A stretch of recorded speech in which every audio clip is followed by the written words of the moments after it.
If you've ever ran paid ads and you've gotten broke leads, this training is for you because in here, I'm going to break down exactly how I did this for my agency and two other agencies scaling to seven figures where I made sure we got virtually no broke leads. Now, I can guarantee you that if you implement this step by step, you will make more money, you'll get more B2B appointments, your sales guys will close more leads, and you will scale your agency, automate it, and get to travel the world like I did. So I'm sharing this over here so you know it's legit. So let's dive in. What are those three things that you're going to do? Look, the first thing that I realized after I started running paid ads when I was getting low quality leads is that there was a big difference between running ads to lead forms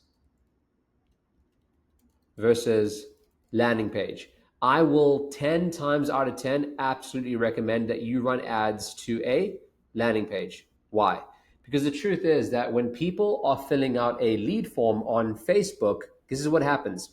Facebook is going to ask you for a name, a phone, an email, and then like a business name or whatever, right? Address, whatever you may be asking your prospects in the lead form. This, all the stuff, it autofills it. It autofills it. And I don't know about you, but I oftentimes, when I'm putting in phone numbers, I'm going to put in like the first three digits of my number, maybe the next three, and then I'll just put in a bunch of BS to see what's on the other side.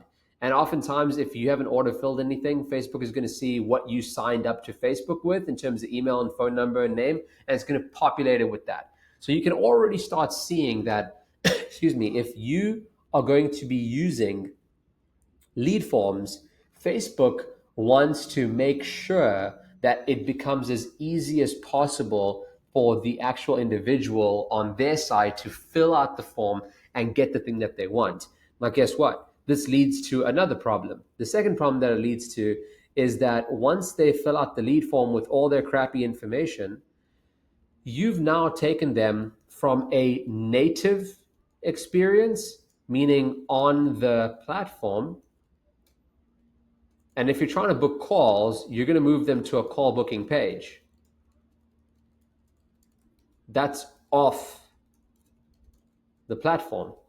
So what ends up happening is that it creates a jarring user experience, UX. Because imagine I'm on Facebook, I'm on the Facebook platform, then all of a sudden it's redirecting me to an external page. I'm less likely to convert. That's why you're also going to get a low number volume of just book calls. The second thing is that besides lead forms, and then instead of using landing pages, that increased my lead quality. The second thing that really helped me is in my actual ads is having a call out. Okay, this is having something along the lines of like, I don't know why my emojis haven't been working lately, but I like using that sort of exclamation mark emoji. And then I'll say roofers doing, 500K a year or more. That's a very specific call out.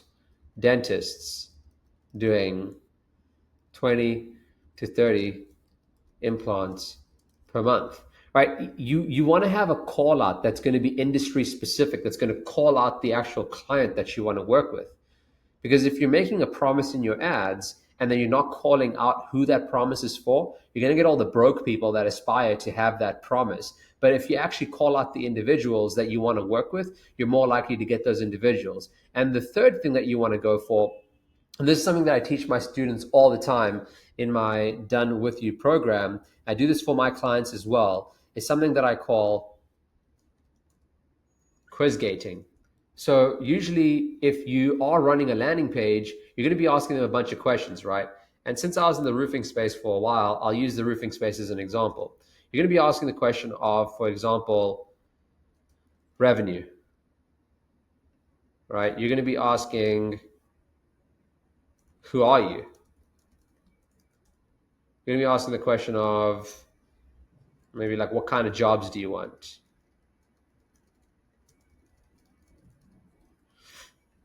And here's the thing. In here, what ends up happening is that we have radio buttons And we're letting them fill in, okay, they're doing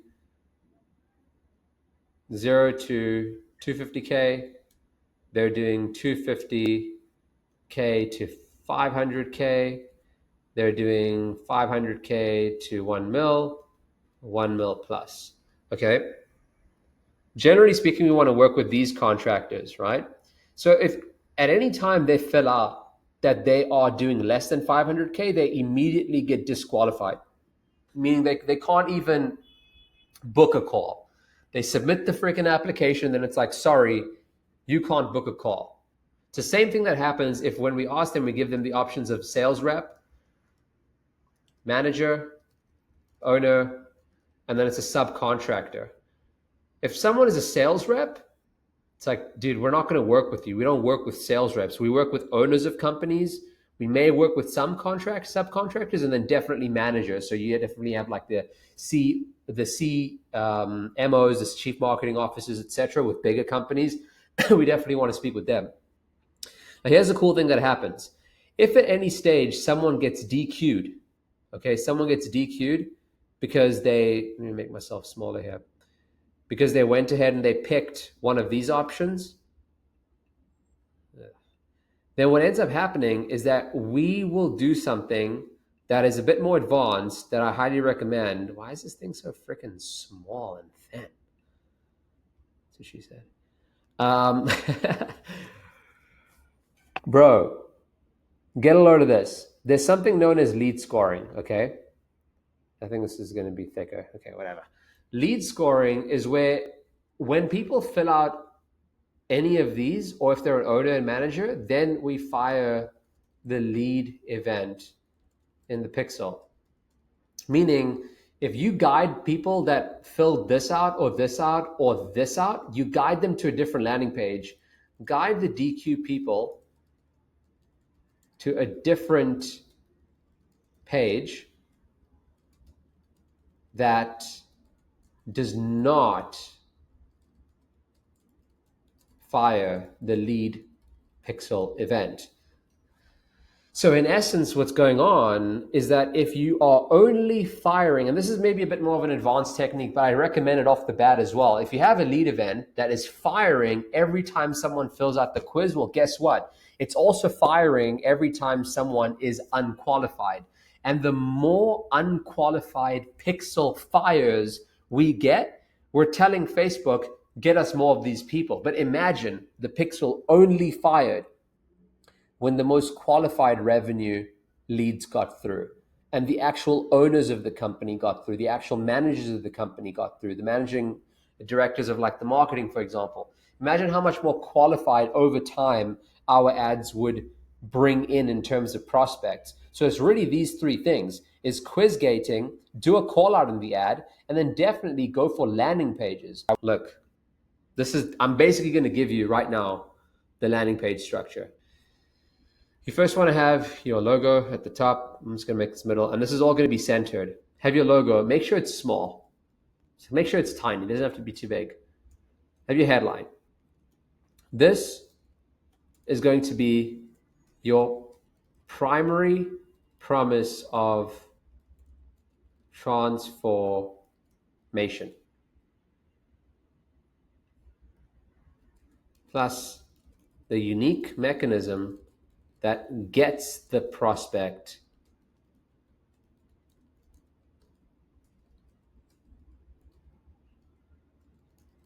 information.